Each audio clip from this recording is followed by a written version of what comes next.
অর্জুনকে যত বেশি দেখছে তত বেশি অবাক হয়ে যাচ্ছে উর্মি। কোনো কিছুই যেন বুঝতে পারছে না।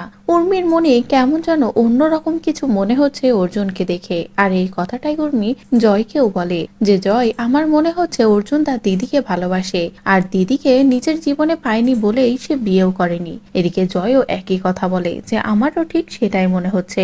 অন্যদিকে রয়েছে দীপা। দীপার মনেও একই সন্দেহ। দীপা যেন কেমন অন্যরকম হয়ে যাচ্ছে নিজের অর্জুন তাকে পেয়ে।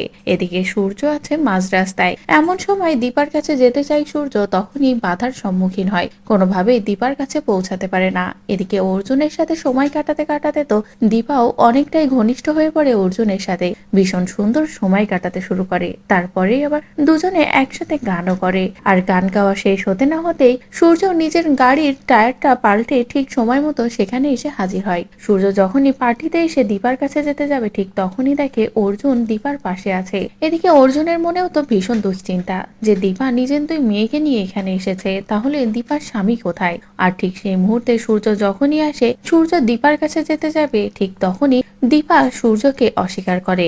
নিজের কষ্টের জায়গাটা মনে পড়ে যায় দীপার, যে মেয়েদের জন্মদিন ভুলে সে নিজের মতো ছিল, এখন তাহলে কেন আমি দুই মেয়েকে নিয়ে তার কাছে যাব বলে দীপা সূর্যকে অস্বীকার করে অর্জুনেরই হাত ধরে অর্জুনের কাছে যায়, যেটা দেখে তো সূর্য আরো বেশি কষ্ট পায়। এদিকে সোনার উপর যখনই অর্জুনের কাছে যায় তখন সূর্য আরো বেশি কষ্ট পায়, যে তাহলে কি সবাই পাল্টে গেল, সবাই আমাকে ভুলে গেল।